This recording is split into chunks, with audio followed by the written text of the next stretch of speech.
Ladies and gents, welcome back to the Razorgrid. This week we got the classic Destruction Derby car cruncher, Twisted Metal. Now, Twisted Metal was released on the original PlayStation in 1995 and became a hit with gamers for its over-the-top presentation and violent vehicular combat. It was the first time I'd played a game that matched the violence I'd seen back in the days of Mortal Kombat 1, 2, and 3. But people were up in arms about violence in video games back then. I mean, more so than they are now.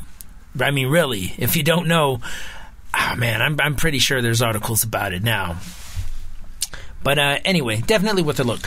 Of course, it's still a popular topic among parents, teachers, and government officials, but it was a hot-button debate back in the 90s. And just when gamers thought blood and pixels were going out the window, Sony released Twisted Metal. And damn, was it a game changer, no pun intended. What made it all the better was the hard rock and heavy metal score written by Chuck E. Meyers, Tom Hopkins, and Lance Lenhart. The Razorgrid presents Twisted Metal.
So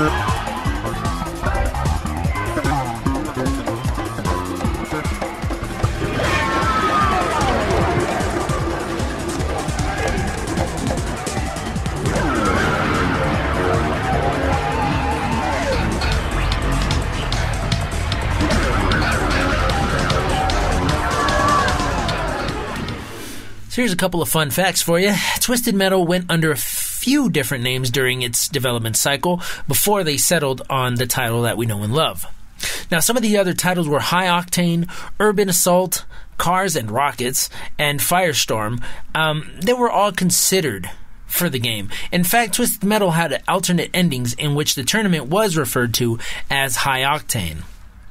These segments were actually live action recordings that were cut from the original game and can only be found as extra content in Twisted Metal Head-On Extra Twisted Edition for the PSP. That was a mouthful. Pause. I got the chance to check out some of these endings, and honestly, they look pretty crappy, but this was of course at the time when the folks at Sony were still excited about the fact that you can add videos to your games, making it a multimedia experience for the players. But if you're interested in checking them out, you'll definitely find them on YouTube.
So the game takes place in various settings around Los Angeles during Christmas Eve in the future period of 2005.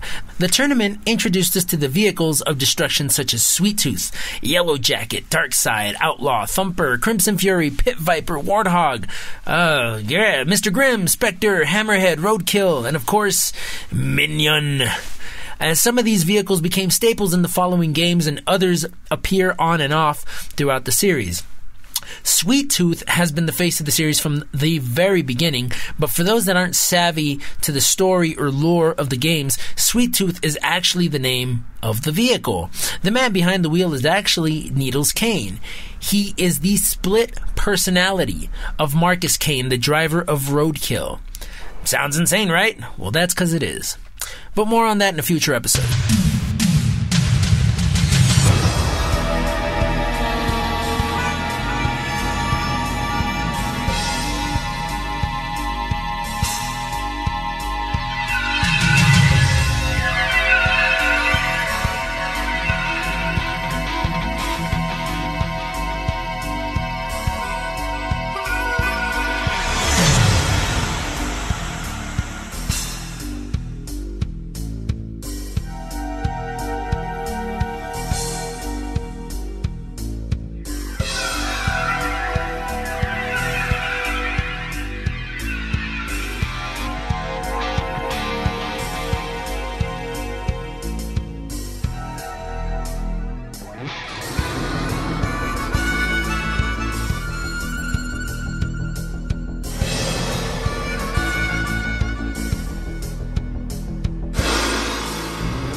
early stages of development, the game was said to have a stage that allowed your contestant to use a fighter jet called Warhawk to use against your enemies. Now, this idea was scrapped, of course, and Warhawk became its own game. It wasn't until 2001's Twisted Metal Black that the idea was partially realized and Warhawk appeared as an armored helicopter looking to stop the tournament. Twisted Metal went on to sell over 1 million units to become a greatest hits title, and so far it's also the longest running PlayStation franchise exclusive, spawning over 8 games on 4 different consoles. At least I think it was 8. Style. Sophistication. The ability to launch napalm into oncoming traffic. If these are the things you look for in an automobile, it's time you test drive Twisted Metal 2.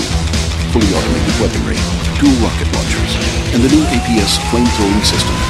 All standard. Drive the 1997 Twisted Metal 2 on PlayStation from Sony, and let style be your weapon.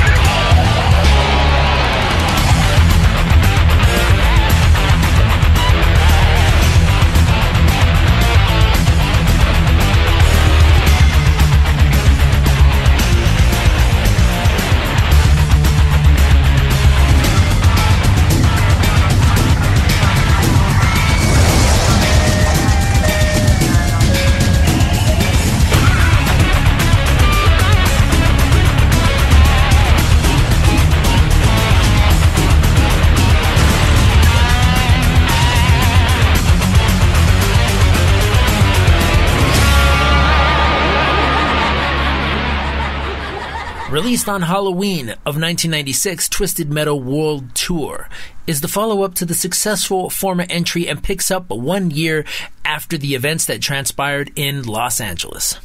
This time, however, Calypso has chosen multiple locations around the world to blow up and annihilate.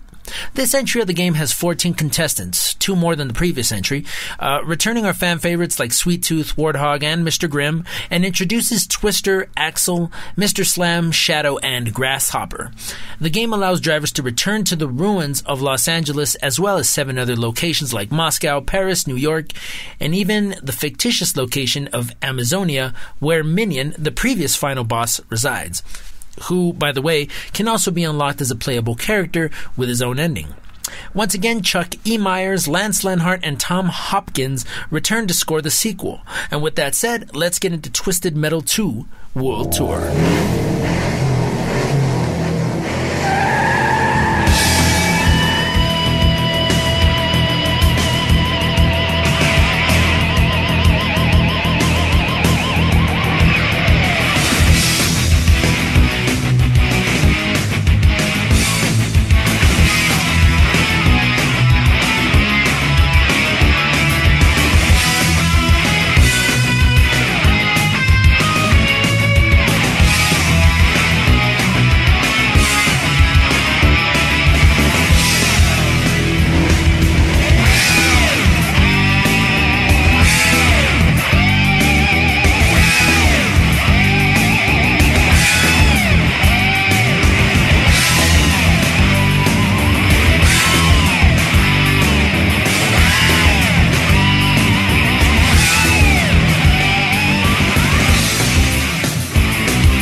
driver of Roadkill, a man named Marcus Kane, stepped out of his car and came face to face with me, the creator of Twisted Metal. They all call me crazy. They all say I'm insane. But I'm not. I know this isn't real. None of it is. I know it's all a dream. Please, Calypso, help me. Oh, Marcus, I always knew you would be the one to figure it out. I will grant your wish, but please, feel free to come back and visit us any time. For the rest of your friends will be here for quite a while.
Axel stood before me and asked me for the one prize he wanted more than anything. The strength to face his father, who had bound him in this hellish contraption over 30 years ago.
Now, it was long rumored that the game was originally intended to have hover cars instead of wheeled vehicles. Thank God that didn't happen. Who knows where the series would be today? I'm glad somebody checked that off of the list. It sounds like it could have been a franchise killer, if you ask me. Now, this is the first game in the series to mention Calypso's family. Calypso being the villainous host of the tournament, his daughter, Krista, the driver of Grasshopper, was thought to be dead, but is fixed up $1 Million Man style by the government as a method of killing Calypso, as she was the only one he'd allow to get close enough to him. It's also the only game in the series to ever mention the fact that he had a younger sister who resides in hell. Now, if you want to know more, there is a comic book out there detailing the events that made Calypso the all-powerful douchebag that he is. I was only able to catch glimpses of it. It seems to be a rare find these days. But hey, if you can get your hands on it, I mean, you'll know more about this stuff than I do. I can only I can only catch what I see online, unfortunately.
It's so good to see you again. Surely we can work out a deal? You stole my powers, Calypso, 11 years ago, stripping me of my birthright.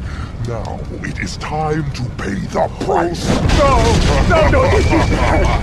please, Minion. It's scary down there. Let's go, little Calypso man. I want to raise my gun. Time to rot in hell with your little sister.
What can I do for you, gentlemen? We won the game, right? So you gotta give us our prize. Well, we want... No, dude. Say demand. Okay.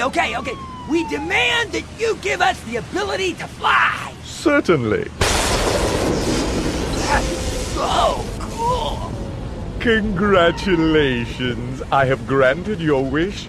Have a great time in the friendly skies. Let's go! Woo! Hey, man. This can't be right.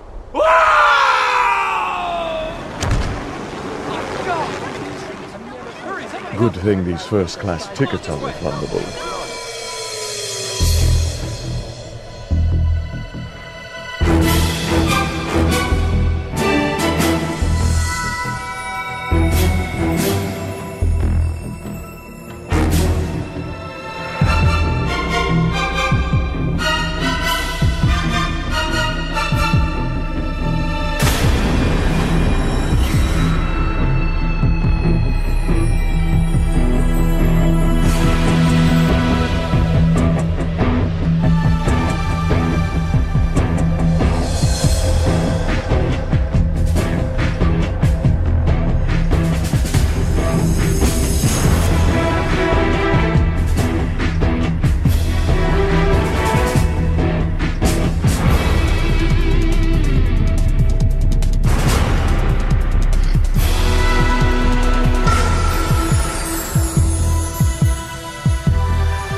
Mortimer, any prize you request is yours.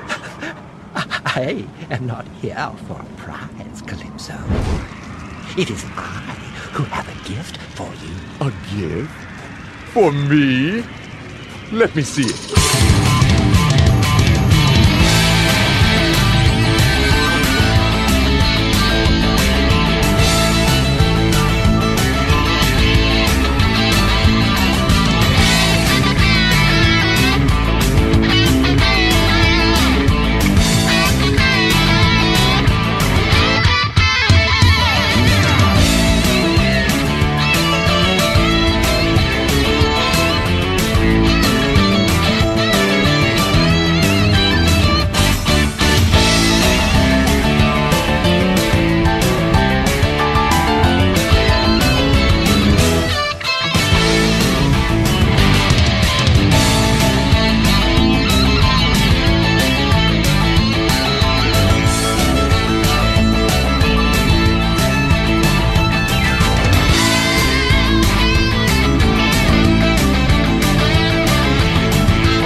me he wanted to live out his greatest fantasy.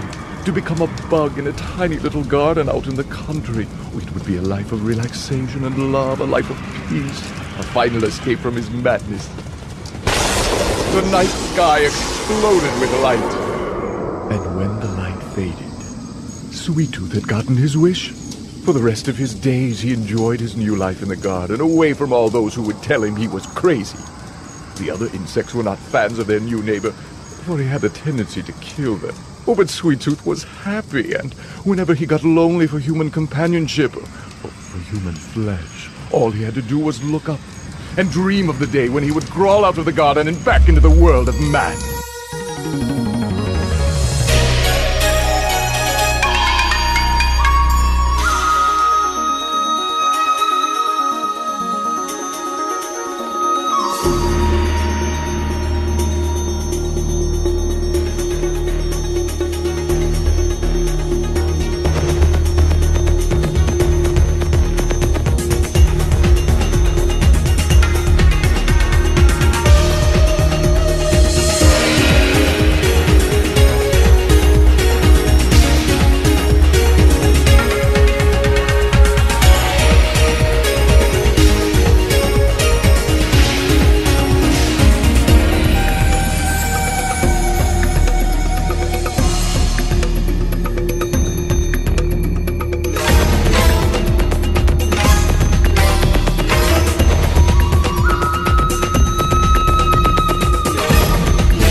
Now, there really isn't a whole lot of information about this game, unfortunately. I mean, looking for developer diaries and all sorts of things, just for some odd reason there's like lack of info. But whatever info that you're looking for tends to reside in the booklets of the game. It probably has just as much information in those booklets that I'm giving you, probably. But in all honesty, I feel bad.